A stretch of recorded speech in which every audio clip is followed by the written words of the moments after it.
আমরা খবর পাই যে পল্টনের মানিকগঞ্জ হাউস নামে একটা ভবনে আগুন লেগেছে।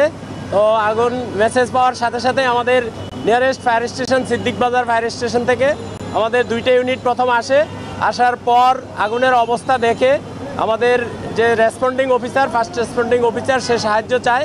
এর পর আমরা আরও 4টে ইউনিট পাঠাই। মোট 6টা ইউনিট আমাদের এখানে কাজ করে। এখানে একটা ল হাউসের ভিতরে ল চেম্বারের ভিতরে আগুন ছিল, সেখানে অনেক বইপত্র কাগজ ফাইল ছিল, সেগুলো জ্বলতেছিল এবং আমাদের এই ইউনিটগুলো আসার পর সম্মিলিত প্রচেষ্টায় আমরা আগুনটাকে 10টা 30-এর সময় আমাদের নিয়ন্ত্রণে নিয়ে আসি। আপনারা দেখতে পাচ্ছেন এখনও আমাদের লোকজন আছে ভিতরে, আমাদের লোকেরা কাজ করছে।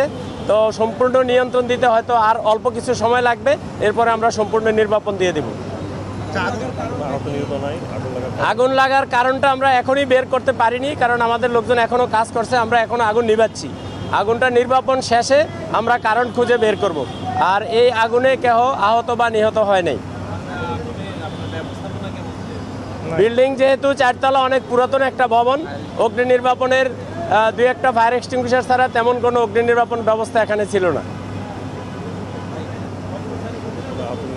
ঢাকা শহরে কন্টিনিউ যে এভাবে ভবনগুলোতে আমরা আগুন দেখতে পাই বিভিন্ন কারণে, এই সূত্রপাত কেউ বিদ্যুতের কথা বলে, এর জন্য কি ভবন কর্তৃপক্ষ অবহেলাকে দায়ী করছেন কিনা? আপনাকে ধন্যবাদ। আমরা আমাদের যত আগুন লাগে এই আগুনের আমরা 35 থেকে 40% আগুনই বৈদ্যুতিক গোলযোগের কারণে লেগে থাকে। এটা হলো আমরা যদি সচেতন না হই তাহলে এটা কিন্তু কন্টিনিউয়াসলি আরও বাড়তে থাকবে। আমাদের ভবনগুলোতে বিদ্যুতের লাইন নতুন অবস্থায় যখনই এই কেবল টানা হয়, এরপরে কিন্তু আমরা কোনো দুর্ঘটনা না ঘটা পর্যন্ত ওই কেবল চেঞ্জ করি না। বাট নিয়ম অনুযায়ী এই কেবল আপনার 3 মাস 6 মাস অন্তর অন্তর অভিজ্ঞ ইঞ্জিনিয়ার দিয়ে চেক করা উচিত। সকল ভবন, হাইরাইজ ভবন হোক ছোট ভবন হোক, যদি কোনো ত্রুটি বিচ্যুতি থাকে তখন এটা মেরামত করা লাগে। বাট আমরা এই কাজটা করি না।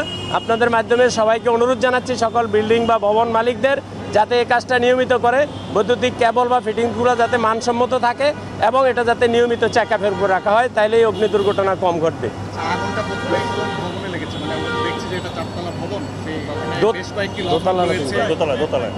দোতলায় ল চেম্বারে আগুন লেগেছিল।